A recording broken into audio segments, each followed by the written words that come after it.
I love that I was able to track down this week's podcast guest on a trip home from Dubai, where she seems to be the trainer to royalty and celebrities.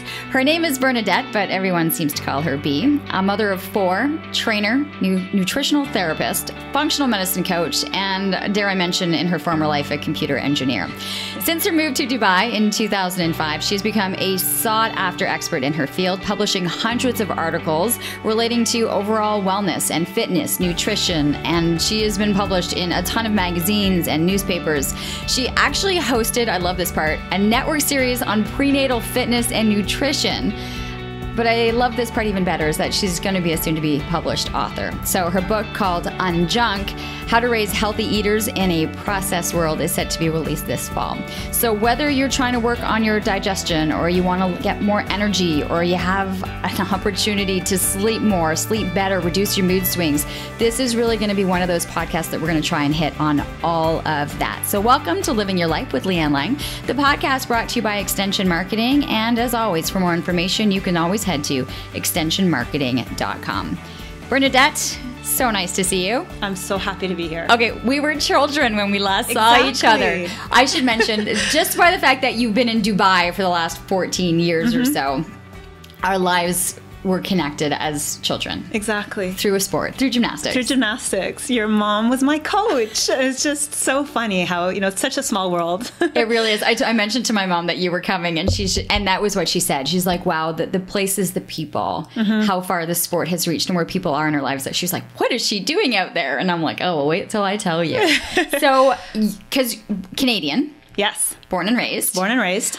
How does one, I'm sorry, we were going to do like this full-on loop. Go for it. I find it fascinating where you are in the world that you're living in. How on earth did you end up in Dubai? Well, got married, I graduated from here, got married, moved to Florida, actually. I was living there for a few years and moved with my husband's work. He was working with the same company in Florida, and that took him to Dubai for an opportunity. We were supposed to be there only on a 2-year project, but talk to anyone in Dubai, that's the same story. It's like we're supposed to be there on a 6-month project or a 1-year project, and then 14 years later, we're still there.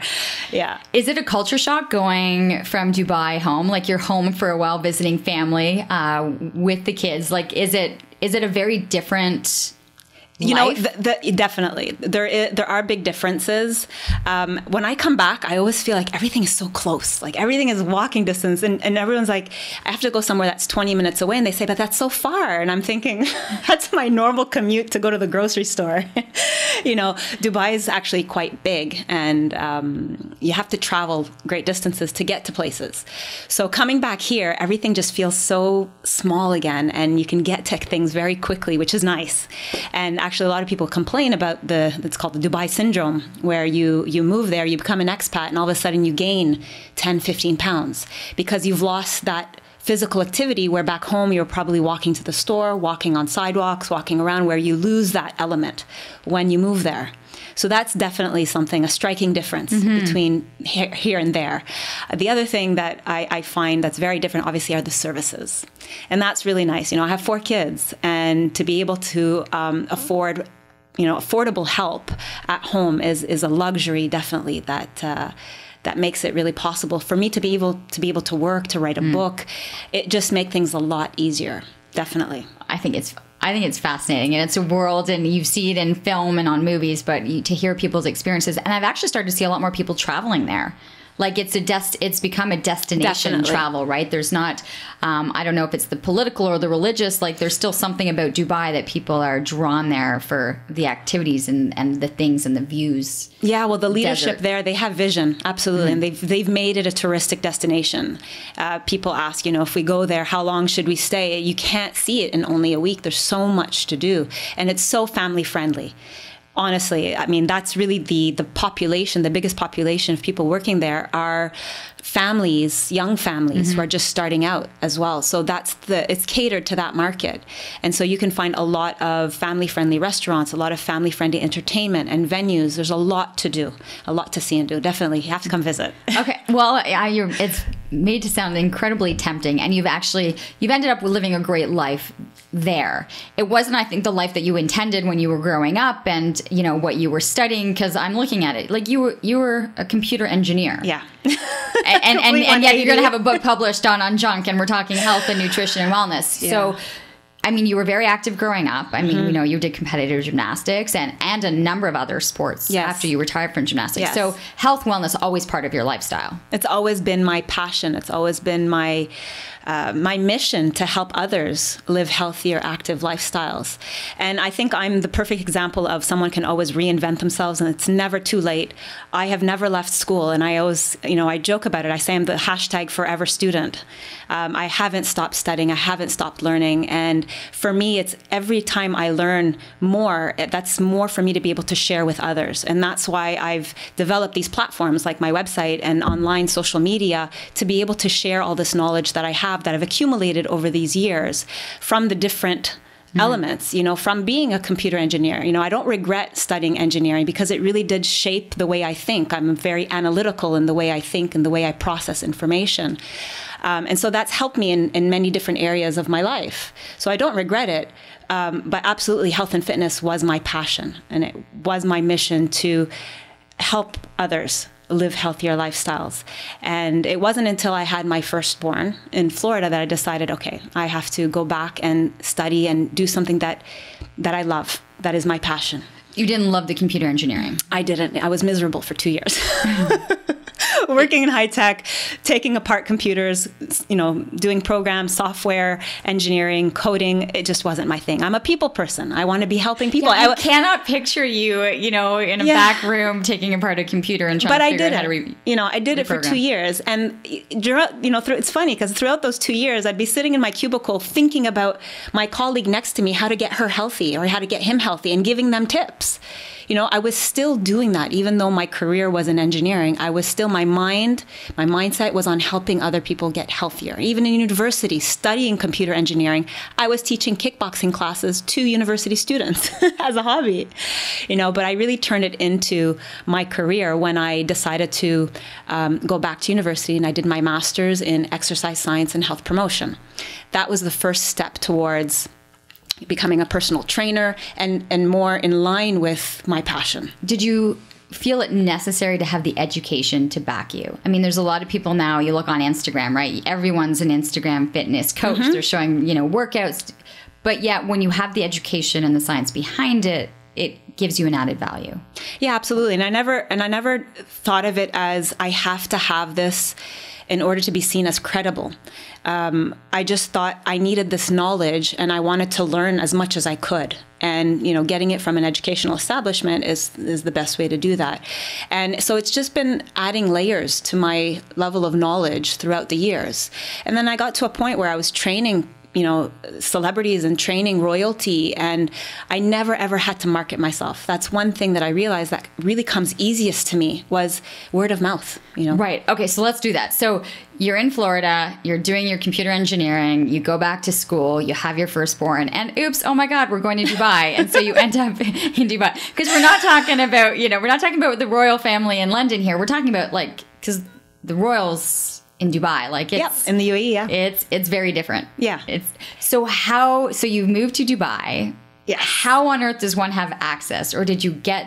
How did I start? How did you start? Seriously. Literally, it started with a talk that I gave. They were having a well-being conference, and I spoke. And I got up on stage and I did what I do and educate people. And that's after that talk, I got my first client, my first personal training client. And then it just started to grow from there. I got into magazines. I was teaching classes in gyms, and I was getting clients from that. And it just started to grow naturally. And I never, ever had to market. It was that one talk that led to that one client, that led to the second client, and on and on. It went that way. Okay. How does a royal client get mixed in there?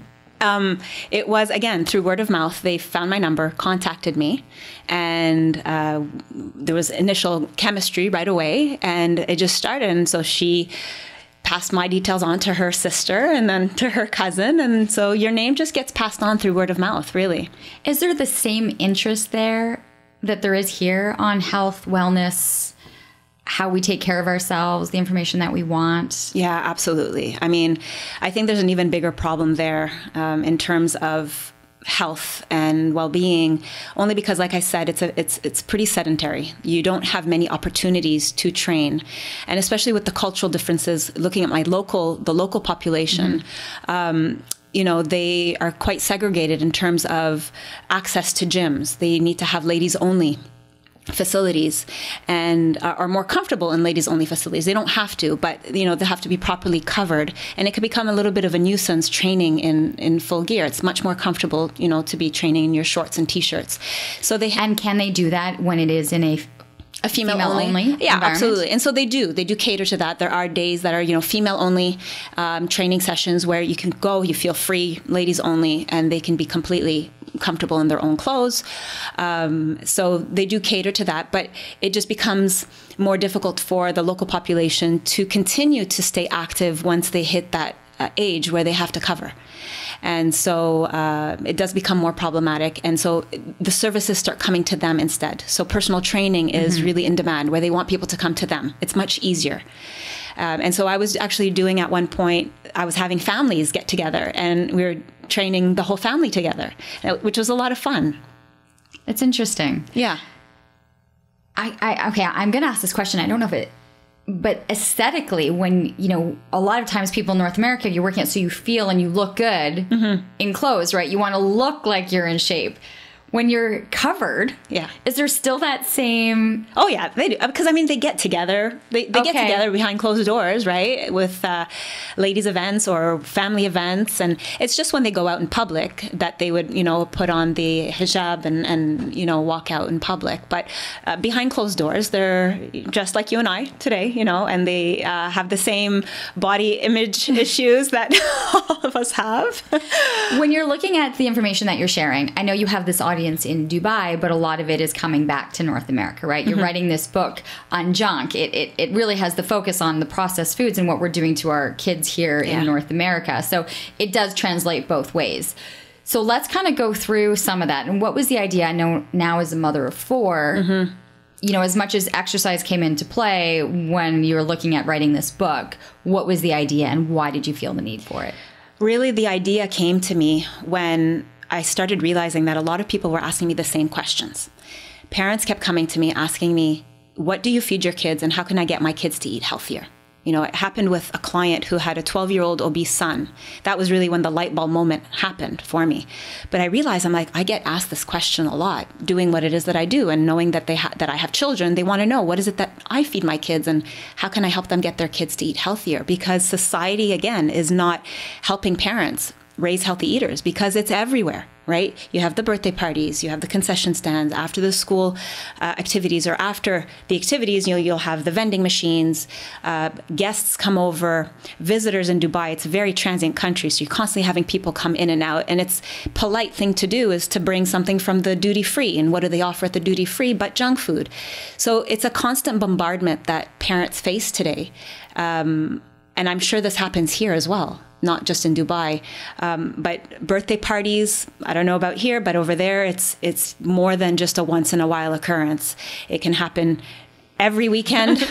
You're laughing. Does it happen here as well? Well, it does, right? You've got the birthday gift, you got the birthday party, then you got the loot bag. I mean, it's just, and then what are you filling with all those things? You're tossing in whatever is going to be easiest. Exactly. So you had a lot of people asking. And so when you're dealing with a client with a 12-year-old obese son, that's going to be a massive shift in changing behavior. Yeah, absolutely. And the other thing that made me want to write this book was the fact that I realized that just a little bit of education and awareness, raising a child's level of awareness, can have such a huge impact. It have an impact on adults, but even more so on children. I'll give you an example. We went to Florida with my sister and her kids. She has 3 kids, and at the time the boys were 13 and 15.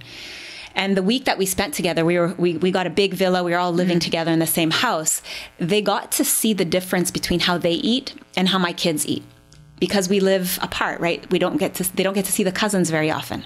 And so when that week that was spent living together, they saw a really big difference, and they started making fun of me, their health nut aunts, about giving my kids their green smoothies in the morning, making sure they take their multivitamins and other weird things like olive oil soap and fluoride-free toothpaste, so they were making fun of me, but they were curious. And so I used every moment of that trip as a teaching opportunity by show of example. And at the end of the trip, we went our separate ways. About a week after, I called my sister. We were Skyping, and she's like, "What did you do to the boys?" And I'm like, "What do you mean?" My heart sunk. I'm like, "Oh, did I say something? Did I do something?" And she says they're making a conscious effort to read labels, they ditched their sodas, they're drinking more water.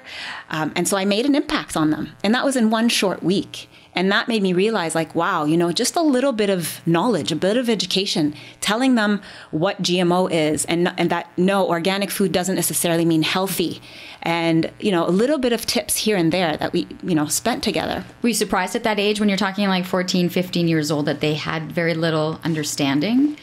Like I have taken a glass of water and taken 15 teaspoons of sugar and put those into the glass of water and then given it to my kids and said, "Do you want to drink this?" Right? And made the example, this is what you're having when you ask for a Coke. Exactly. Right? So I've done that. And so there are certain things that messages have gone through. But you would have said, like, for your nephews, this hadn't ever been. But this is my point, right? So you're bringing in that level of awareness where if they didn't know this, if they didn't realize how much sugar's in that soda, they just think, oh, it tastes good. Mm. But when you instill that level of awareness into a child, they think about it and they don't want it. And so it becomes much easier for the parent, instead of the parent saying, no, you can't have it, teach them why they shouldn't be having it. And that's the whole point of Unjunk. It's teaching parents, giving them the tools to educate their children in a simple, easy, understandable manner through exercises like the one you just explained. Okay. I'm a parent, though, that lives a healthy lifestyle and wants to educate my children and want them to grow up kind of in the same mentality of, health, wellness, lifestyle. Right. How hard is it to get a parent to purchase a book like Unjunk if they're not actually even remotely in that headspace either? It's like, for that parent. It's exactly for that parent, because I literally take you through 8 chapters. It's a step-by-step. Every chapter gives you a new layer, new information, new exercises, new tips to actually practically implement them into your family life and immediately transform your family's health. Because it's a practical book with very practical examples. And it's exactly for that parent. Because, when I'm walking down the street and I see overweight children, I remember growing up and we had that one overweight child in class. Now it's the norm. We're seeing more and more overweight children, and there's definitely a problem, and society needs to wake up. We need to make a change. And parents need to realize that they have a lot more power in creating this change across society than they believe.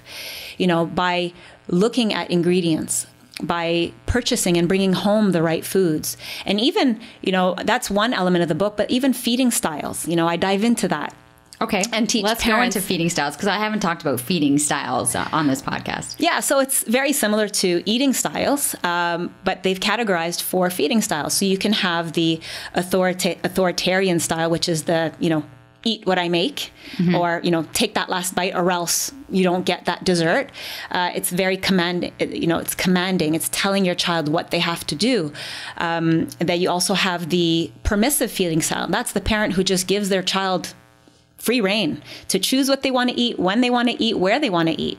Then you also have the neglectful feeding style, which is the parent who's very busy. They don't mean harm, but they work a lot. They don't have time to prepare meals, and it's last minute buying things on the way home from the supermarket. And then you have the authoritative feeding style, which is rules with love. There are boundaries, so you give choices, but then they're within boundaries. So you tell the child, what would you like to have for dinner? This or this? You give them the choice, but they're within boundaries. You have a designated eating space. You have a designated feeding schedule. So we should all strive to lean towards the authoritative feeding style. And so throughout this chapter that I discuss this is I give parents, tips to how to implement a more authoritative feeding style. Does this apply? I know right now that we're talking about doing this with families and children, but does this even apply to a single person living, you know, on their own, that they can take items and things? So they might not have to sit down and be authoritative with someone sitting at their table, but there are steps that this will appeal. Well, it's to interesting. Not just those that have the kids running around in the house. Yeah, it's interesting because our feeding style actually comes from our own upbringing. So we are either exactly the way our parents were with us, and so that's how we parent, or we want to make that conscious effort and be the exact opposite.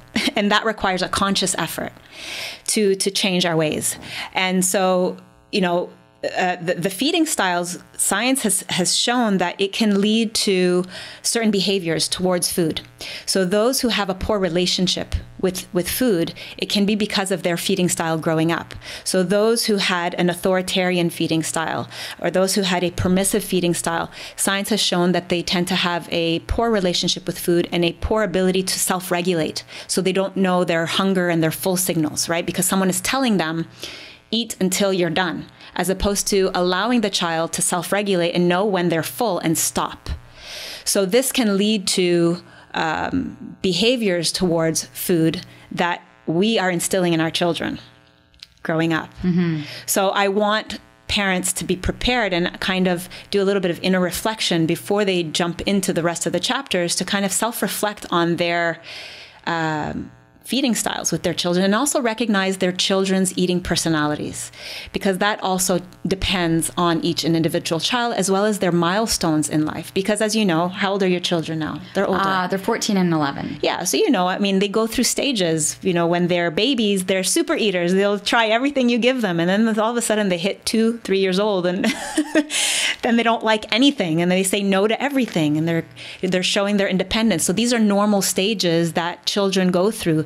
Parents need to recognize that children go through different milestones. And so if you get frustrated, my child is not eating anything, take a step back and go, is it maybe just a milestone that they're hitting? It's just a phase that they have to go through, right? So these are the things that I also delve into to kind of reassure parents that, you know, we all have that guilty feeling. So you have 4 children. Yes. I'm assuming with 4 different palates. And and I feel like for a lot of the parents, I feel sometimes when I listen to them in their dinner hour, like it's like that there was a restaurant. Like someone ordered this, and the other kid ordered this, and then the next thing you know, they've created 3 different meals. Kind of going, what are you doing? Yeah, they become short order cooks, and then you become resentful, and then you don't want to be in the kitchen, and then the spiral starts. Exactly, and then you just give up. And that was exactly my sister with her kids. Is they were extremely picky. Each one, you know, had an opinion. There was never anything she made that appealed to everyone. So this is where the authoritative feeding style really can help. And so it doesn't matter. You can have 1 child, you can have 4 children. With an authoritative feeding style, when you set a schedule, an eating place, giving choices, setting a feeding calendar, for example, if everybody's given a choice of a meal, then the resistance of, oh, I don't want to have this, well, you say, well, okay, tonight it wasn't your choice, but tomorrow your item is on the menu. It kind of creates balance at home. And so you don't end up losing your mind, you know, catering to 5 different palates. In some of the chapters that you have, understanding the food industry, mm-hmm. which it's a deadly beast. Am I allowed to say that? It is a massive machine that has tried to educate and trick us and do a number of different things with us, right? We had the whole no fat, when really it was just everything was high in sugar, right? And so now we're looking at the sugars and the fat's okay. Like they're constantly bombarding us with information really just to understand their bottom line, right? Yeah. Exactly. And that's why I felt the real need to dedicate a whole chapter to understanding the food industry. Because you have to, in order to know where you're going, you have to know where you've been, right? You have to understand the past. And so I take readers through a whole century of how our food has evolved. So the evolution of the modern diet, where it was and where we are now. And it really is a grim reality. And I'm not sugarcoating anything. I want people to know why it is that we have so many labels and so many categories for food today. You know, we have organic, biodynamic, industrial organic, local organic, GMO, conventional, right? There's so many different categories that it's become so confusing, because food was just food in the past. You grow it, you eat it. Now it's been like you were saying, so processed, and it really has changed and evolved over the centuries because of certain events, like the war, for example. It was because of World War II that they created hydrogenated oils, because they needed something to last the voyage overseas to send food to their soldiers. So it wasn't set out to, hurt our health and damage our hearts. It was created out of a need. And so were a lot of these products, even processed foods. When people left farmlands there and moved to factories, people had no time to cook anymore. And so convenience foods were needed. And so that's when they started milling grains and creating processed foods and flour. They started realizing that people were becoming sick, and, beriberi and pellagra and all these diseases started emerging because of nutrient deficiencies from these processed foods. And so food fortification programs began, and that's where fortification of foods began. That's why you see milk with, fortified with vitamin D and vitamin K, and cereals fortified with vitamin C and all these nutrients, because they realized that processed food was void in nutrients and causing nutritional deficiencies. So again, it's not because they were seeking to hurt people's health, but it was out of a need. Unfortunately, we don't have that need anymore, and it's still around. And that's what people need to understand, that we don't need these foods anymore, and we need to go back to the way foods were. At a time when you used to just take an organic seed, plant it in good soil, biodiversity, having many crops, not just one crop, which is the way we have today, good filtered water, clean sun, and then food grows naturally through Mother Nature. And I think if you bring it back to basics, food becomes pretty simple. Eat what the sun touches, what the earth brings us, what we can kill on land or fish in the sea, and really avoid anything man-made. God, I love that. I'm interested to see what that chapter is like, to be able to understand that. So you kind of go through this, and then you talk about the labeling. Can I hit on a little bit on the sweet temptations? Yeah, because of course. I think sweet temptations is really the biggest battle that many people face, not just our kids. Yeah, exactly. But all of us. And so in that I grew up never having dessert. Like, dessert was not an option. And what about today? Compare it to today. There's no dessert in the house. Okay. But it was a process. Like, there is, like, they can go, and the kids will always ask, can I have something sweet or something? But it's not like there's a planned... Right. There's never a planned dessert. They can just go in and get something sweet. But what about outside of the home? Do you feel that there's a difference in the amount of sweets available outside of home? When you go to other people's homes, for example, or... Yeah, but that's when you're, like, entertaining. But, like, even when I'm entertaining, I totally forget to buy dessert. Because it's just not part of my... It's not part of me, so I always forget. And so when people say, what can I bring? Then I'm usually like, oh, do dessert, because I don't... You don't do that. I don't really do that. Yeah. Right? But it is a huge problem. And I mean, I think it's not just desserts per se, but it's hidden sugars. And that's something that I want to highlight in the book. And I want people to know in that chapter is that in things like breads, in ketchup, in condiments, in cereals, pseudo sugars as well. So these are foods that act like sugar in the body, aren't necessarily white table sugar, but in the body act like sugar and can have the same effect. And that's things like white rice and breads and pastas and pretzels and crackers and all these pseudo sugars, that's what I call them, can spike blood sugar just as much as white table sugar. And then you have, obviously, the healthier sweeteners like honey and maple syrup and coconut sugar, but they're still sugar in the body. They will still act the same way. Yes, they have more nutrients, but they do still act the same way in the body. So I take the reader through this journey, again, of how to calculate sugar. Because again, when you look at a product and you want to go, okay, how much sugar does this product have? You look at the grams, but that doesn't mean anything to people. So I explain how to translate that into teaspoons, and I could share it right now with your listeners. And it's a very simple division. So you divide the grams of sugar. So 1 teaspoon is equal to 4 grams. So on the product, you would divide it by 4 to get the number of teaspoons. So let's say it's 24 grams of sugar, you divide that by 4 at 6 teaspoons. And then you could immediately visualize what 6 teaspoons of sugar would look like. And I even encourage parents to, grab a cup like you did and measure out 6 teaspoons. And oftentimes Children are very shocked. Adults are shocked. And it's enough to kind of go, oh, okay, let's start examining our labels. Let's start looking at our sugar content. And you want to aim for a percentage of sugar that's less than 20% in a product. And you do that by looking for the grams of sugar and the grams of the total carbohydrates. And you just do a quick division to find the percentage of sugar in that product. So you do that. So when you're talking about sugars, because I've had other people that have sat here and said anything underneath what the actual ingredients are doesn't matter as much. Because if you can't even understand if that first couple of items on that nutrition label are words, are things you don't know how to pronounce, you don't know what they are, then toss it right away. This podcast is brought to you by Extension Marketing. They are a new breed of marketing agency that acts as your virtual marketing department, designing and implementing cost-effective marketing strategies that will grow your business. I can speak to this personally, as I've been using the Extension Marketing team to help me launch and grow my business. Founder Pat Whalen has been a lifesaver for me, a genuine coach guiding me along the way into uncharted territory. Tell them you're a friend of the show and receive a free 1-hour consultation. Check them out at extensionmarketing.com. Well, okay, that's a good way of looking at it, but I take it a step further and I want people to understand those ingredients that they don't understand, because many of those ingredients that they don't understand are hidden names for sugar. Right? So I actually give people a list, of 79, 80 names, and there's a lot more of hidden sugars that can be used, not just sugar, but, other things like sorbitol and even sugar alcohols that don't necessarily have to be listed in the nutrition facts label, but have to be listed in the ingredients. So just being aware of these things.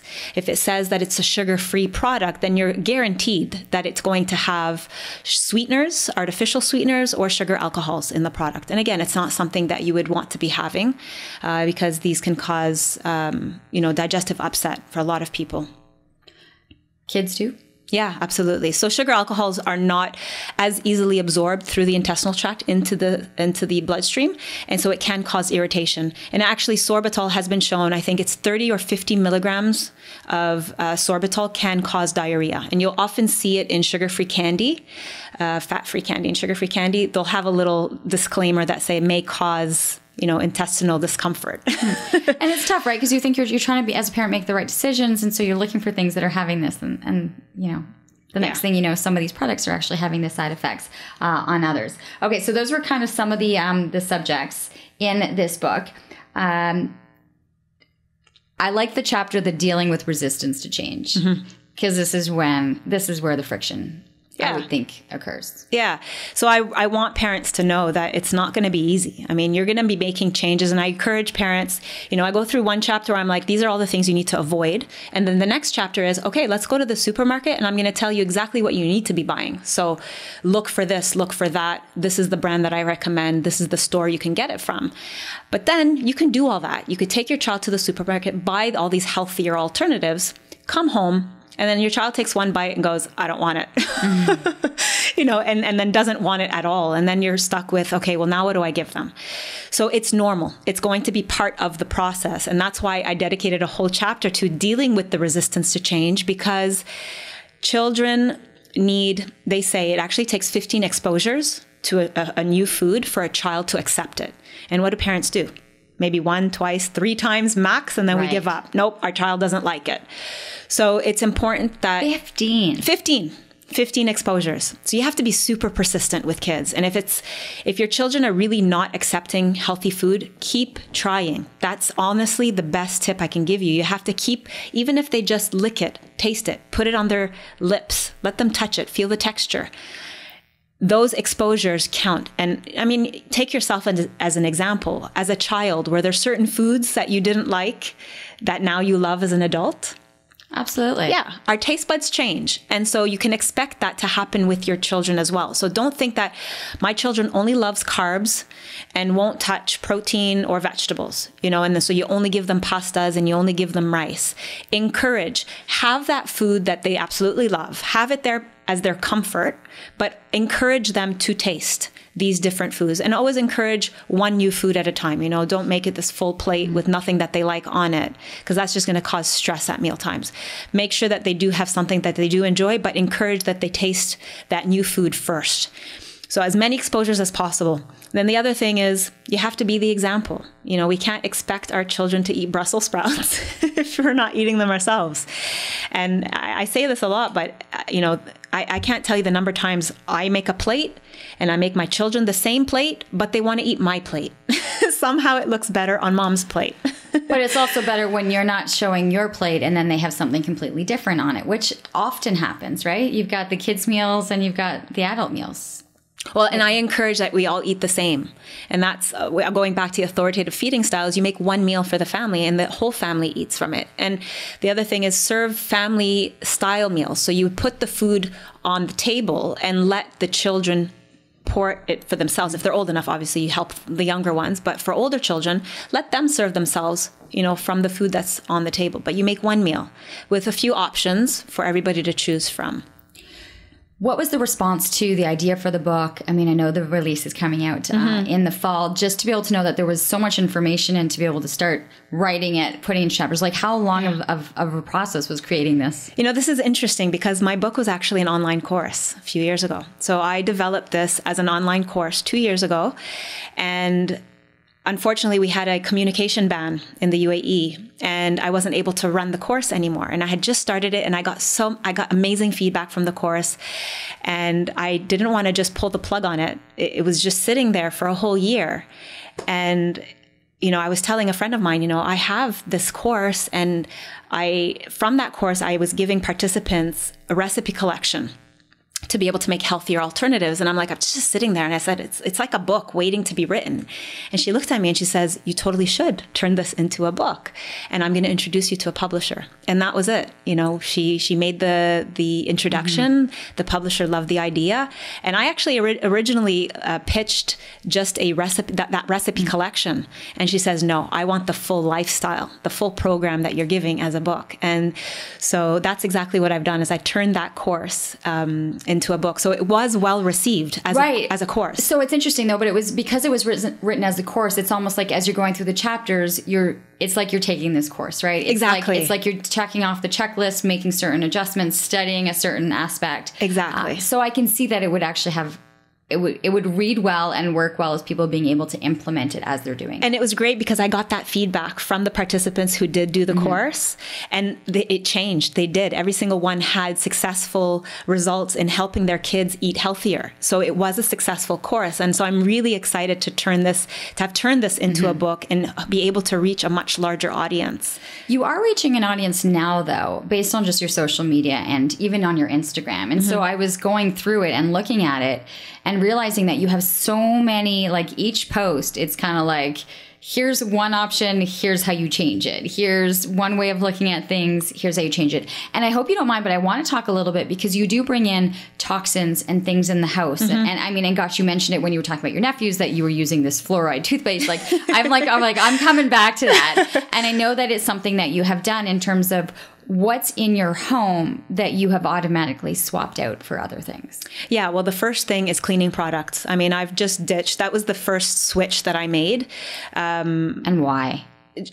Again, just trying to go toxic free, knowing just from the learning that I've had over the years, I know that we are bombarded with a lot of toxins. And yes, our body is designed to handle them. So I don't want to scare people into thinking like we're doomed. Mm-hmm. But try as much as possible to reduce the toxic burden on the liver, on, you know, our detoxification system, which is, you know, we poop it out, we pee it out, and we sweat it out. And these are processed through the body through these streams. But there are ways that we can help our body detoxify, and that's by minimizing the burden. And we are exposed to everyday toxins. Now, we can't do anything about the environment. Of course, we can recycle and we can, you know, do all these things to help overall. But immediately at home, look at the things that you use on a day in, day out basis. So that's hygiene products, things that you put on your skin. And I always tell people, your skin is your largest mouth. You absorb things through your skin a lot more than you do through your mouth, because when it goes through the mouth, it goes through the digestive system, it goes through the liver, it actually gets filtered. Anything you put on your skin immediately goes into circulation, into the bloodstream. You don't have that filter. So it becomes even more important to look at your skincare products, your makeup, your shampoo, your soaps, your deodorants, things that you use on a day-to-day basis. I always encourage my clients. to, go visit ewg.org, environmental working group, and look at the products that you use on a day-to-day basis and check for their toxicity rating. Anything that's over a 3, you want to aim for a 1 and a 2 on a toxicity score from 1 to 10. Anything that's 3, 4, 5 and above, if you're using that on a day in, day out basis, you're bringing in a lot of toxins into the body. So look for brands that use less toxic ingredients because they exist. You just have to look for them. You have to know about it to look for them. So that's the level of awareness that I'm trying to instill in people and give these resources to people. Okay, so there's 3 items that people can change. Okay, we're gonna put the call out, right? There's listening to this, right? And I like the explanation of when it goes through our mouth, it has a process of being filtered out. When it goes through the skin, it's going straight into the bloodstream. Yep. 3 things. What would be your top 3 then? Because you've just listed 10. Okay. But where do you think the critical ones are? Like that you by making this change, you're doing something. Well, I'm going to take myself an example. Okay. The first 3 things that I changed was household products. Okay, so I just ditched the house cleaning spray that you use on the countertops, and I just got a spray bottle, vinegar, water. That's it. When I wash my fruits and vegetables, it's vinegar, water, baking soda. Those are my cleaning products. So you save a lot. And then you could use that money towards organic food. Everyone complains that it's so expensive. Just, reallocate your resources and your finances. The second thing that I changed was my deodorant. I've been making my own homemade deodorant for years. And my husband, it's funny. So I'm like the weird one in the family, and my husband's like the normal person. So if I can get him to change, then I know I can get other people to change. So when I finally got him to try the deodorant, and he was like, you know what? It's actually better than the other deodorants. I'm like, hallelujah. Okay, I can get other people to change now. And that's when I actually did a post on my deodorant, and I gave the recipe of how you can make it. It's so easy. It's coconut oil, baking soda, and tea tree oil, and arrowroot powder. And you just mix that together. And then I give another version for those who are sensitive to baking soda. You could use it with zinc powder. So I offer that also in my post on Instagram. And it was on there, but is it through the armpits because of the lymph nodes? Like, why was that such? Yeah, because you went to the deodorant before you went to the skin cream. Everything else. Like that was the first place you went. So I did have a scare. I did have enlarged lymph nodes, and I did have a lump in my breast, and that was like a big wake-up call. Luckily, it was nothing. It was just hormones, and it was a cyst, that grew. So again, but these are signs that our body's constantly talking to us and giving us symptoms and signs that something is not right. And so I took that as a big sign. And again, as I learned more, I now understand why my body had developed these cysts, and I've been able to rectify that and reverse that process. But that was the first scare. And I was like, oh, okay, you know what? I don't want to be putting these deodorants that have aluminum in them. The antiperspirants have aluminum, and it's a heavy metal. And heavy metals, you do not want to have that circulating around in your body. And I just literally did a post on, a lot of aluminum in baking products. Right. Okay. And I saw that one. I think I saw the one in the kitchen. Yeah. Right. Like it went immediately to the pans and to the baking. So go there. Yeah. So your aluminum foil, a lot of people still cook in aluminum pans, or they'll cook on aluminum foil, especially when aluminum is heated and it's in contact with food, then that's directly giving the body a source of aluminum. So especially acidic foods like tomato. I do my kale chips on. So switch to parchment paper. Okay. Unbleached parchment paper. So that's the swap out. Yeah, that's the very easy swap out, right? To just get rid of aluminum. And baking powder will have aluminum. So you want to get a baking powder that is aluminum free. But we throw aluminum on, then I'm thinking, okay, so I put my asparagus and my broccoli in aluminum, fold it up, and put a little oil and salt and hand it to my husband, and I puts it on the barbecue. Okay, so for that, what I would do is put it in parchment paper first, and then wrap it in the aluminum so that it's not touching the food directly. So that's a way you can hack it. Okay. Yeah. That's one way. And then I think there's silicone that is resistant to high heat that you can use on the barbecue that can be used instead. But that's the way I would do it, is I just wouldn't let the aluminum foil touch the food. So you have it in the parchment paper? Parchment paper first, and then wrap it over top. Interesting. Yeah. But the parchment paper can do the trick for anything that's going in the oven. Yeah, exactly. It's a small swap, big difference. And then you were talking about the baking, like cupcakes and cakes, like when we put them in the aluminum pan. Yeah. So same thing. So I would line. So I have aluminum tins, but I've started using glass. So you could use a glass tin instead, or put your parchment paper in the pan, so that again the batter is not touching the aluminum, it's on the paper. The other thing that a lot of people today are now doing are those capsules of coffee in those little aluminum cases. Yes. Right? And that's getting really heated and the coffee's going right through it. Nice dose of aluminum coming right through. Those are like the pods. Those are like that's the new thing now, right? Right. That's not going away, Bernadette. Well, I encourage people, I'm not telling people don't drink your coffee, but you go get your nice, fresh, organic coffee beans. Because again, coffee is one of the highest pesticide sprayed crops in the world. Really high in pesticides. So get a nice organic bean, grind it yourself. Get a machine that does the grind and brew. And that's what I got for my husband because he loves his coffee. I don't drink coffee, but he does. Okay. Like I said, he's the normal person. So so that's what I got for my husband. And it works. And he loves his morning coffee without the I didn't even think about the aluminum in the pods. It's everywhere. No, okay. I just brought in your Instagram because I was kind of going through, because I remember going through so much stuff. I like the how to fix, what do you refer to as leaky brain? Yeah, so leaky brain is basically, so you've heard of leaky gut. Right? So leaky gut is basically hyperintestinal permeability, which means the junctions in our intestinal tract become a little bit loose and allows toxins, food particles, microbes to go into the bloodstream. It could cause an immune response and lead to downstream consequences. We don't want to have a leaky gut. The way I like to explain it is like a picket fence, for people to be able to imagine this, where you have a nice, beautiful picket fence and one of the fence pieces is broken. So you have a larger gap. When you have that larger gap, then things can go through, right? And there are certain things that cause that. And leaky gut can lead to leaky brain. So what that is the blood-brain barrier is not supposed to allow things to go in. And when it becomes leaky, then that can lead to brain inflammation and then mental health issues, the brain fog, the depression, the anxiety, and all of these things that are very, very prevalent today. So the two are completely connected.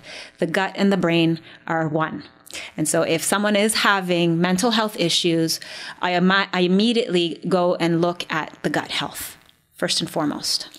Okay, so when I look at this post, so is where you want to maximize. So it's maximizing certain foods and minimizing others that are finding their way into, as you had mentioned, like the little crack in the fence that are making their way into the stream. All right, so we've got on your how to fix, let's go with the maximize. It's pretty, I'm going to go right off the bat with things but vegetables, good quality proteins, healthy fats like your avocados, and then sun, exercise. But then there's a couple of other things I want to hit on. So you have turmeric, or curcumin and turmeric, matcha tea, and you have chamomile tea. Those are 3 additional ones to this list. Yeah, so those ones have been shown in literature to help with brain health specifically. So this is why I added these. There are a lot of, there's a lot of medicine in nature, and this is why I like to share these things. Food is medicine, and you can either help you or it can hurt you. You just have to be choosing the right ones. And so curcumin has the most evidence-based literature. It fixes almost everything. It's anti-cancer, it's anti-inflammatory, so many benefits of curcumin. And that curcumin is the compound found in turmeric, that yellow spice commonly found in Indian cooking. And you can find it in supplement form. But again, the market has been saturated, flooded with curcumin. So you have to make sure that you get one that either has bioperine, or piperine, which is a black pepper extract for better absorption. Or it has to be a phytosome. So the technology used in the curcumin allows your body to better absorb it. And so the brand that I recommend usually to my clients is Mariva. So that's a brand of curcumin that you can find. It's a trademarked. Okay. But that one, the chamomile and the matcha. But then on the other side, to minimize, like what's not helping, sugar, artificial sweeteners, gluten, alcohol, heavy metals, gut infections, stress, and EMF radiation. Yeah, all of these will affect the blood-brain barrier and can cause leakiness, right? And allow the these picture things for to go EMF was the cell phone.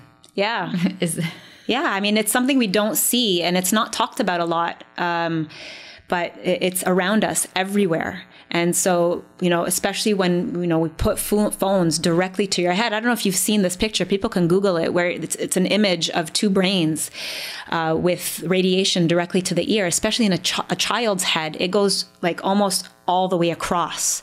And in an adult brain, it kind of goes a quarter way through. So these are definitely affecting brain health. Absolutely. And so I encourage people to use either EMF blocking earphones, headset, or put it on not airplane mode, put it on speakerphone. When you're using to talk on the phone. Avoid putting it, especially when it makes a connection. So when it's ringing and then the person picks up, that's when there's a spike of EMF radiation. Just make sure that they say hello and then okay, move it away. That's like a really good trick right there. Yeah. Wait for that the extra buzz of electricity. Wait for hello and then and then fry your brain. Like I'm looking at the page right now.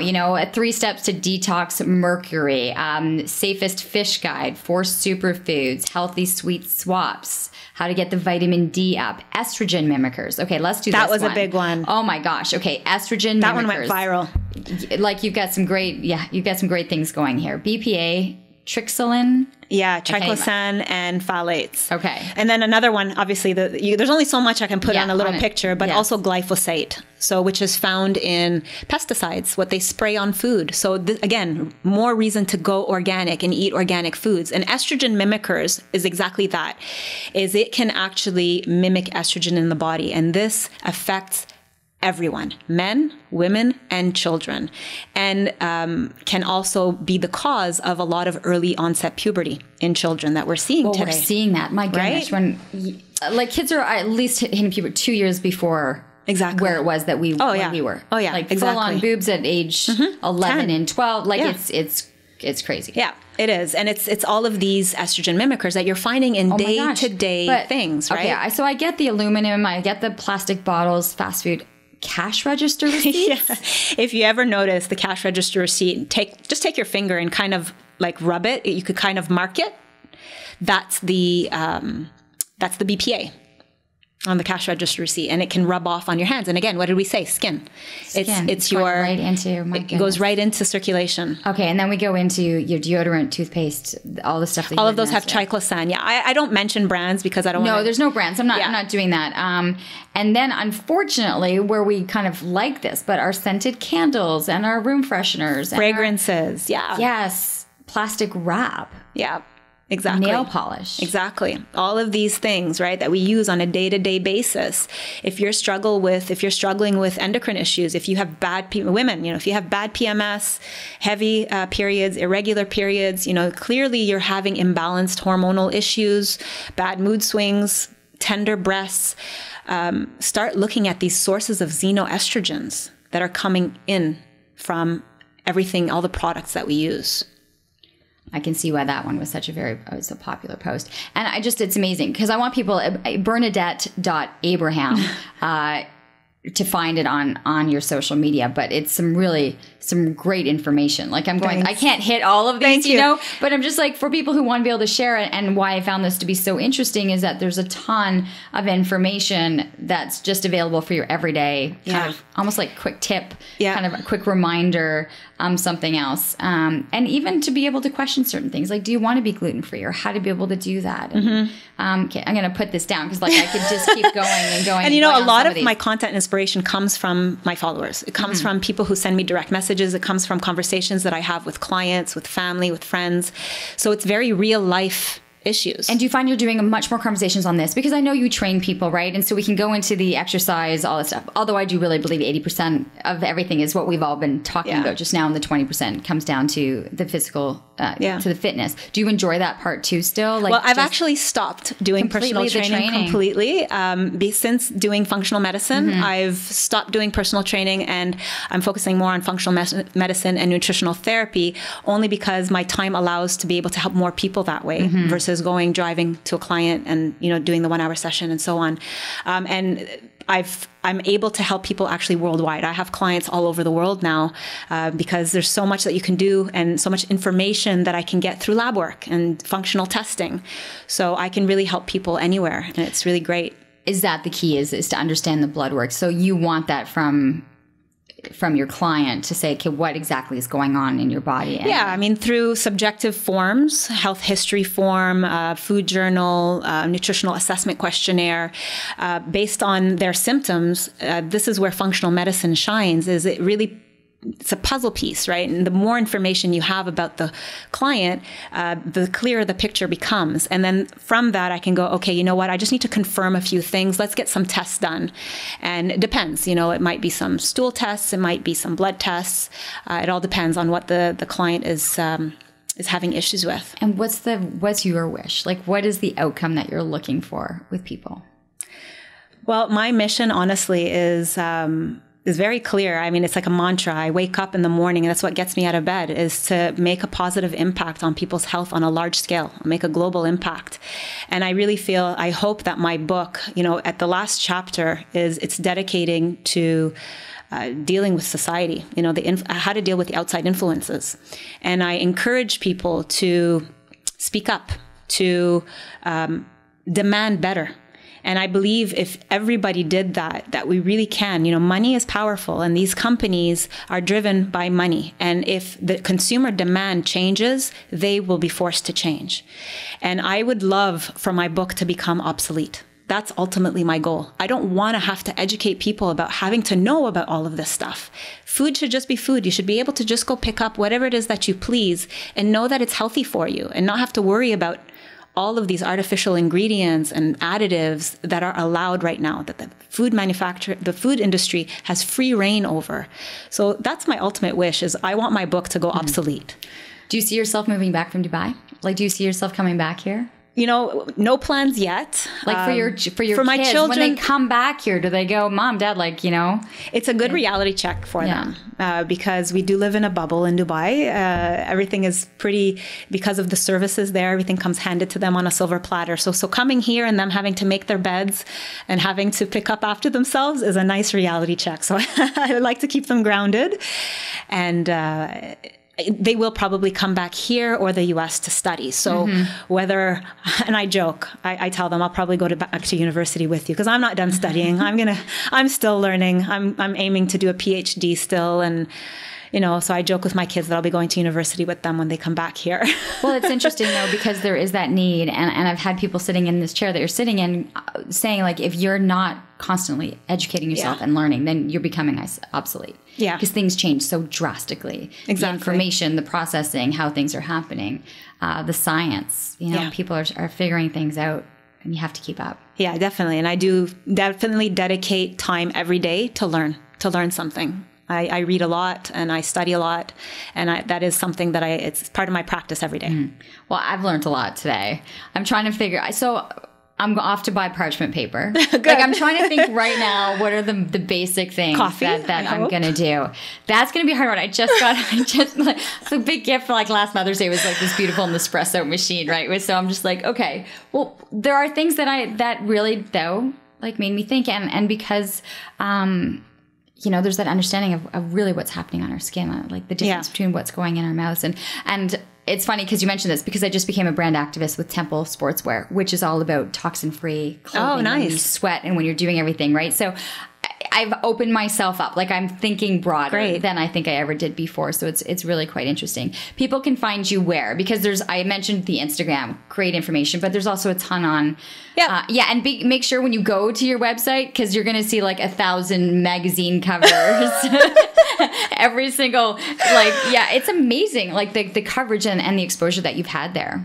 It's cool. Well, again, 14 years I've been there, and I have been, I had regular radio sessions. Actually, when I go back, somebody's just asked me to do a regular guest appearance on a radio station there. So hopefully I'll start that up again. So there's everything there. So have fun. There's a ton of stuff on the website, and people that website is? So website is my name, BernadetteAbraham.com. I have a blog as well. So it's BernadetteAbraham, blog.com. It's all connected though. If they go to the main website, it'll take them to the blog. And then Instagram and Facebook, that's where I'm most active. So Bernadette.Abraham. Right.